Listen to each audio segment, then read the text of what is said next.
Springfield making national headlines with the story out of the YMCA, something that has some people talking about whether or not a transgender individual can go into a women's locker room and what exactly is considered hate speech. Is simply posting a sign that says biological women only or women's rights or safe sport. Are those things considered hate speech?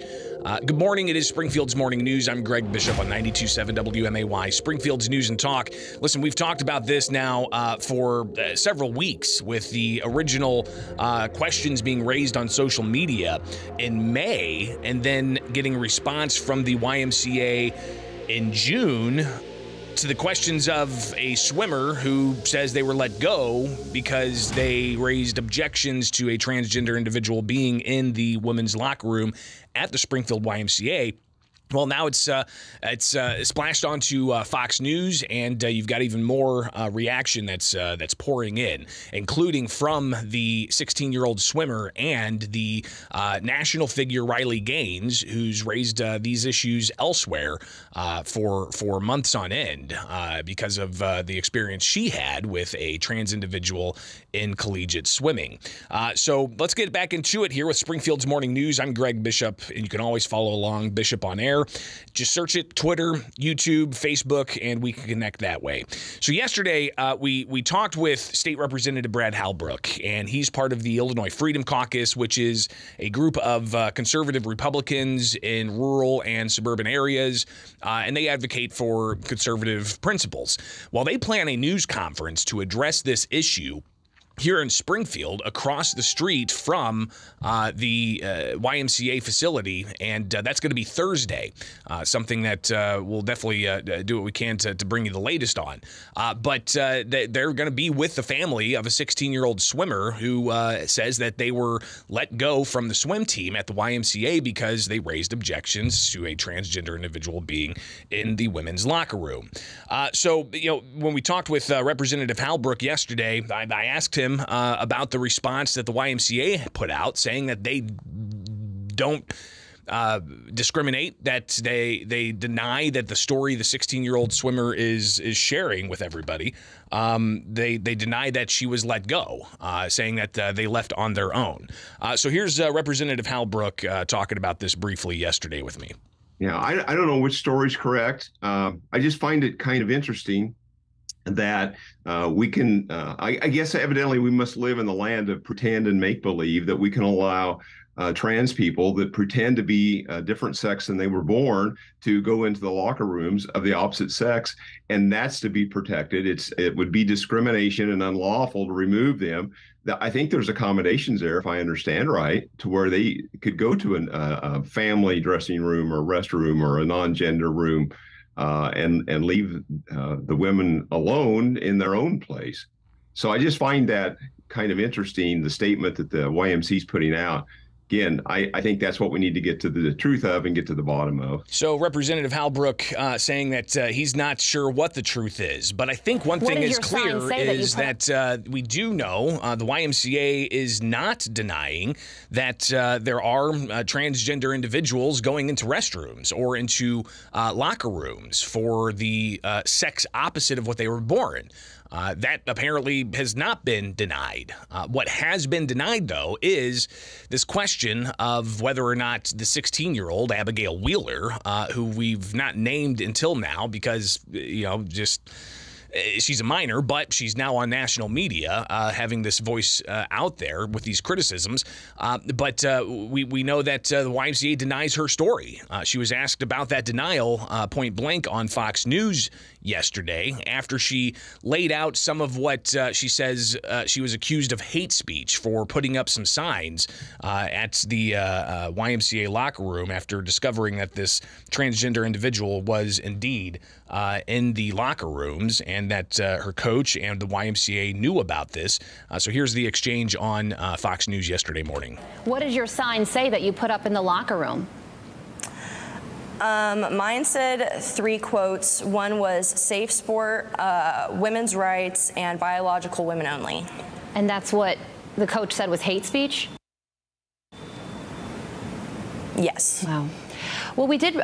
Springfield YMCA's communications director responded to the situation.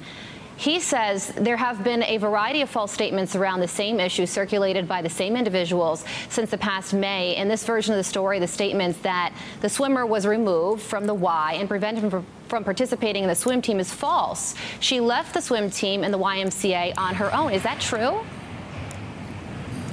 No, it is not. Very interesting. So again, the question of what's true here.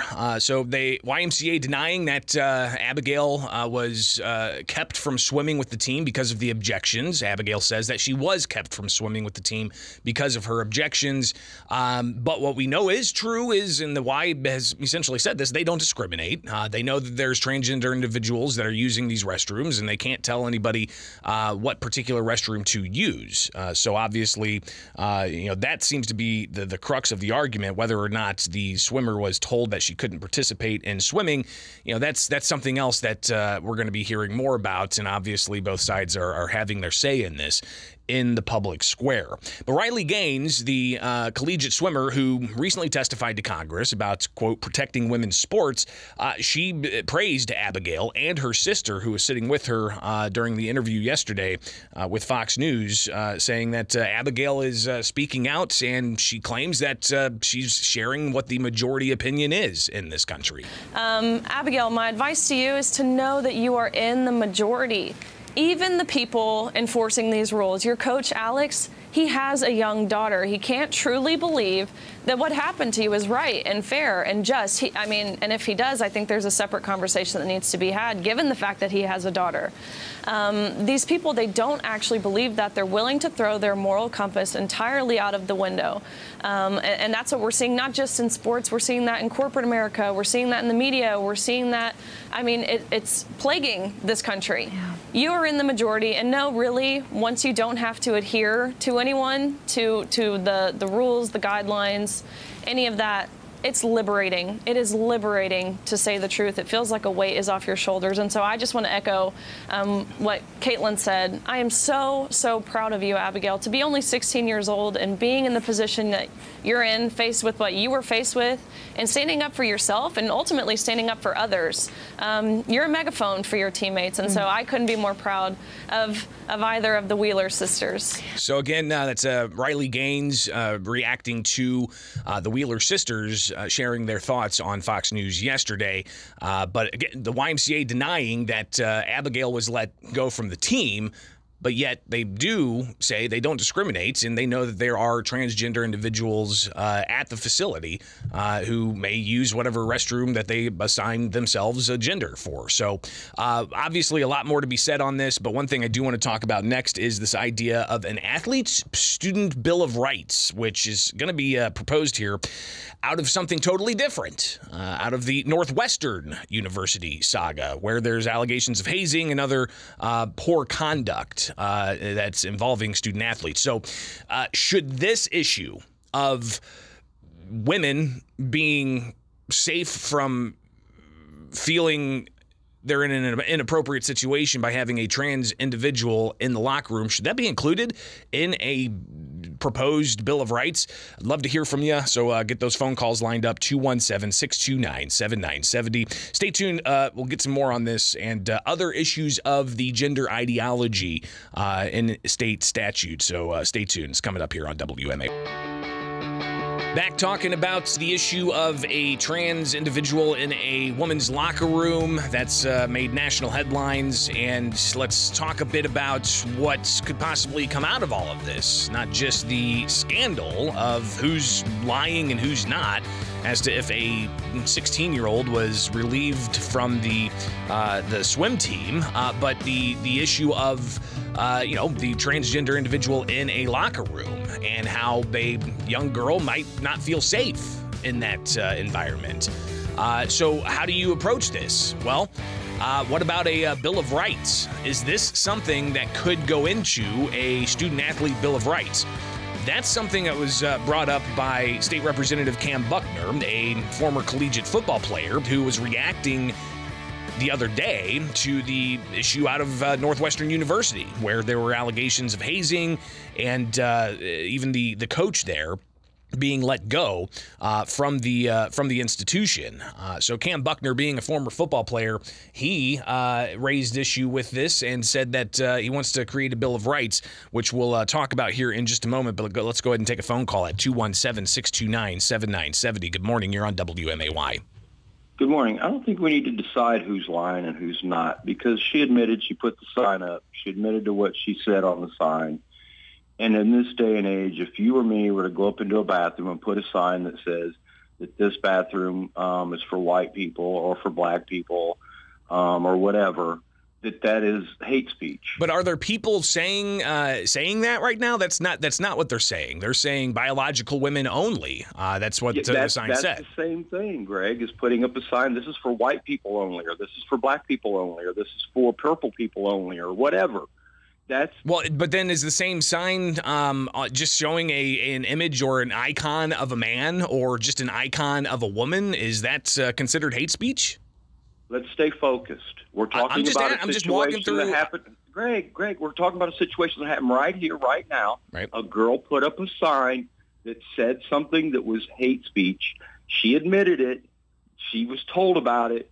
And now, who cares if who's lying about who left and who was told to leave or whatever? She put it up. That's wrong. That's hate speech. And that's something that is being, litigated in the public opinion as to who's telling the truth here about that particular issue. But that doesn't take away from the YMCA saying, indeed, that they don't discriminate and they know that they have transgender individuals in women's locker rooms. And they don't have any credible reports of anybody being flashed or anything like that or inappropriate exposure to minors. But that seems to be the issue here, really, is the comfort level of young girls in a woman's locker room with a trans individual in there.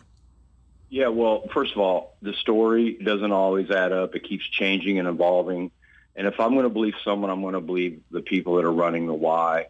And again, you try putting up a sign like that in a bathroom that says something like that. It is hate speech. And I don't care how you try to cut it up and dice it up and blah, blah, blah. And what about? None of that matters, Greg. We're talking about right now what a girl did at a place that was wrong in public. And now who told her to leave or not, who cares? But that again, is something I think is being litigated in the public opinion. Let's take another call here at 217-629-7970. Good morning. Hey, morning, Bishop. I like how that previous caller just completely glazed over the fact that you brought up, the icons of a man or a woman on a restroom. He didn't even want to touch on that. Well, and listen, I mean, we do have, policies here in Illinois that, allow for multi-gender restrooms if it's a single use, and people can, have that, and that's a measure that ultimately advanced. But the question really comes down to, we can have an entire hour talking about whether or not hate speech is violating, hate speech laws or regulations violate free speech, and whether or not hate speech is a legitimate, category that can come with certain types of penalties. We can have that debate. I don't think that's what the debate is here. The debate is, number one, who's telling the truth? Was the student athlete, 16-year-old swimmer, told that she couldn't swim with the team anymore because she raised objections? That's number one, trying to get to the bottom of what happened there.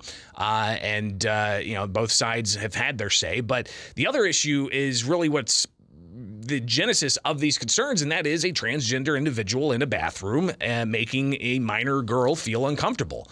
And whether or not you accept that, I think that's the main argument here that's being debated now openly in the national space. I mean, Fox News had this on. So let's get one more call here, and we will come back and talk more about this with your phone calls, with other policy ideas that are being put out there as well. But good morning. You're on WMAY. I'm sorry, but I have to be redundant. The Y has been lying since we first had that guy on. I hope you do interview them again. Well, yeah, I mean, listen, I reached out and got that statement that was also reported by Fox News, that they just simply said that there's a lot of misinformation going around, and they deny that the 16-year-old swimmer was let go. Right. I think the main thing is, my first call a month ago, I said, watch this become a target issue, because they have no idea what they're doing and they're lying to us. And it has become one now. And you're talking about Target, the retailer? Yeah. Okay, so yeah, and if people aren't familiar, then you've got the issue of Target with their trans children swimwear, the tuck-friendly stuff, and then you got the Bud Light boycott that is causing Bud Light sales to plummet. So yeah, there's a whole lot going on with this. But coming back, I do want to ask you about an athlete's Bill of Rights. Is this something you think should be constructed? And while the idea seems to be stemming out of the Northwestern University hazing scandal, should the issue of whether or not a biological woman can be kept safe from a transgender individual changing in a locker room, should that also be included in this? Or do you think this student-athlete Bill of Rights is going to essentially codify the ability for transgender individuals to compete in sports opposite of the gender they were born?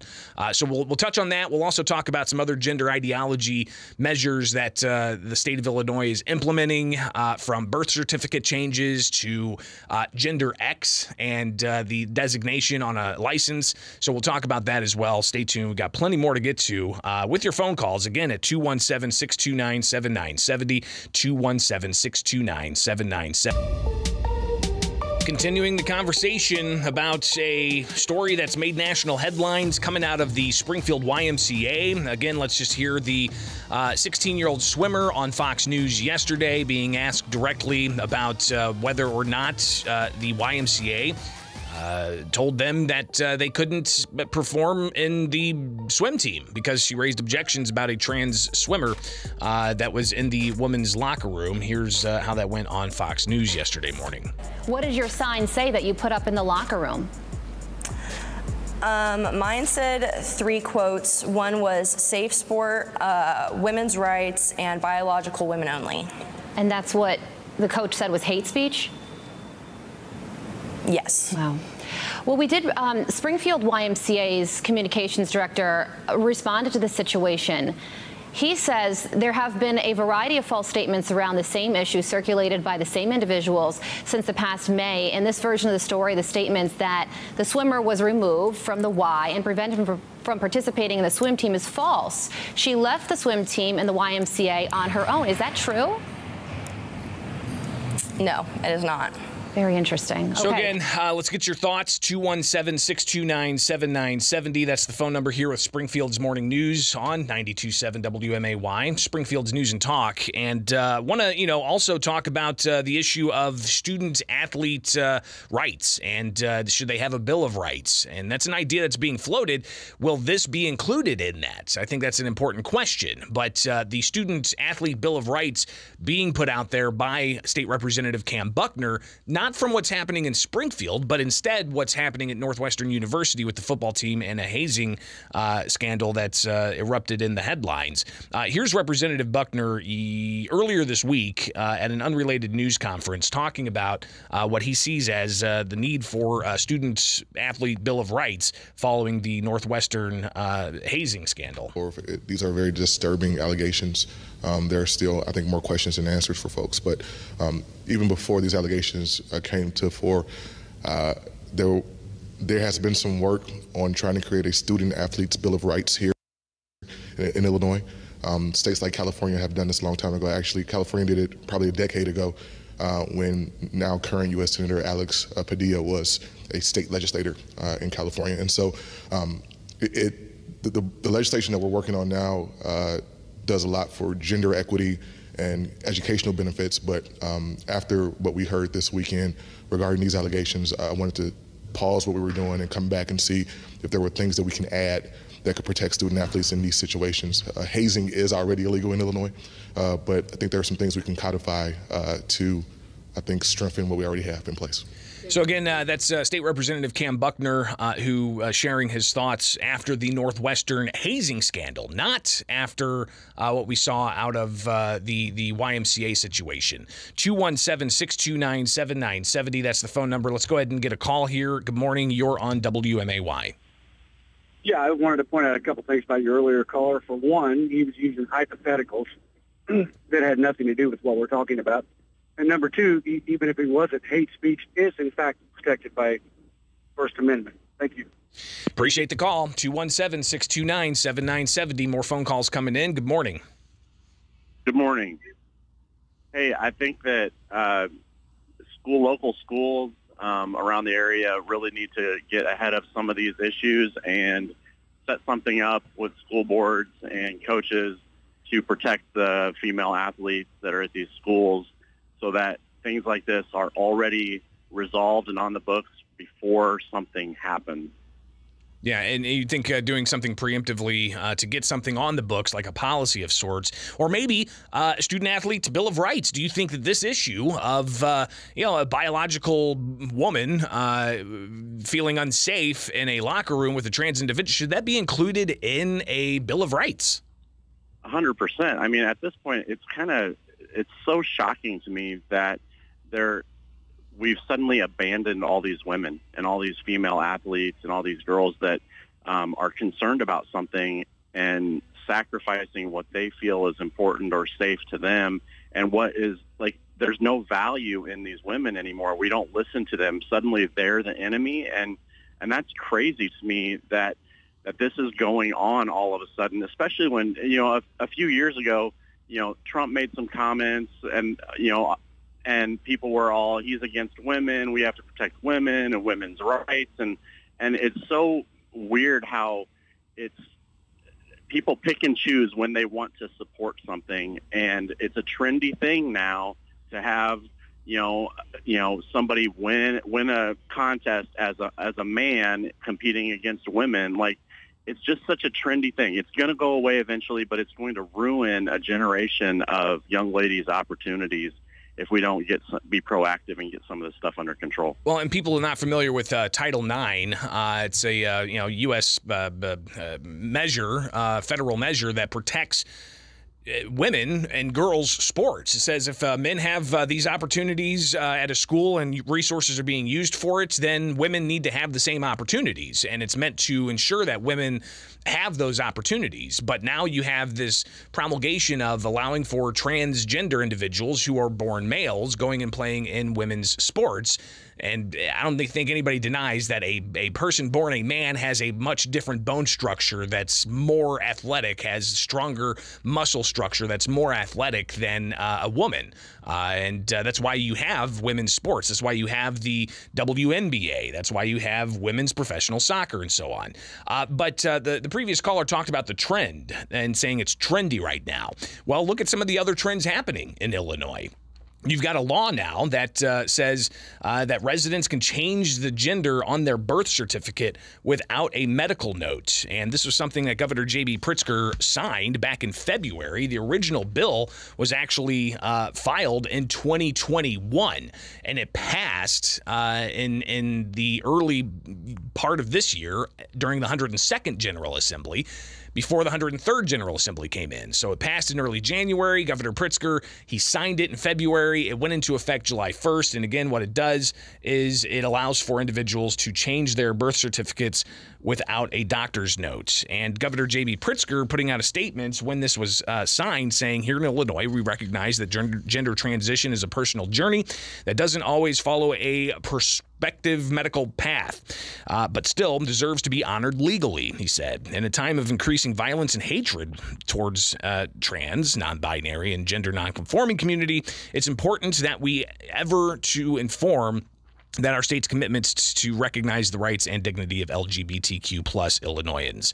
Equality Illinois, they put out a statement essentially saying just that they herald the July 1st effective date of this measure. And you can see the statement here. One of the organization's communications directors said many states across the country are advancing hateful and harmful and discriminatory anti-trans policies. But this law, which advances the state's commitment to equality and inclusion, reduces barriers and will help trans and gender expansive people be safer in their authentic selves. Gender expansive people. Haven't heard that term yet. What's the opposite of that? Gender reduction people who want to see only two genders? Does it also include allowing them to have equality? So again, you've got this interesting the issue that's now state law starting July 1st. So, 11 days ago. But State Representative Adam Niemerg, he sounded off on this, saying that it's just another instance of the Democrats moving forward with their policies. He says that the majority of Illinoisans don't agree with. Here's Representative Talking Niemerg. about gender hormone treatment is as young as third grade. Proficiency rates for reading and math are at an all-time low. I think it's just pushing a woke agenda. Again, I'm not surprised by this. Niemerg says he wants to make sure they're focused on education and not on gender ideology, having a problem with the direction.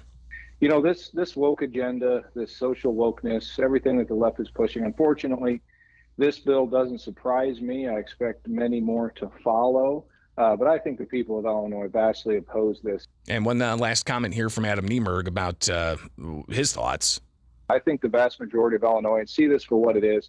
I mean, it's gotten to the point now where what are we going to argue about? What color the sky is, whether water is wet. There's two sexes, a boy and a girl, and that's all there is to it. So that's just one measure, again, allowing for individuals without a medical note to change their gender identity on their birth certificates. But there's another story here that's highlighting the problems with gender X, and this is actually something coming out of the Washington Examiner and the Chicago Tribune. They're reporting on some comments about this policy of allowing for gender X on driver's licenses for non-binary Illinoisans. This was passed back in 2019, but it's still being implemented. And while the Secretary of State's office says they're ready to launch, the Illinois State Police say that it's a little bit more difficult. There's an oversimplification, Illinois State Police say, as these changes will take several months to complete. Every state system is wired differently, so this may be easier for some states to complete, some state agencies than others. And essentially, what you have is, you got to match all this up with other databases and everything, but again, the trends is what we're seeing here. The trends towards, erasing gender from our language entirely. Is that the direction we're heading? It's an interesting question, and I don't think we're going to hear the last of it anytime soon. And we'll obviously be talking about it and taking your calls here on WMAY. With Springfield's Morning News, I'm Greg Bishop. You can follow along, Bishop on Air at gmail.com is the email address. Find me on Twitter, Facebook, YouTube. We can connect that way, all right? But you do have tomorrow, the Freedom Caucus is going to be holding a news conference across from the Springfield YMCA facility at Rotary Park, 1:30, and that's going to be again tomorrow with the Illinois Freedom Caucus raising the issue of the YMCA and whether or not they kicked a swimmer off the team. All right, so a lot more to come on all.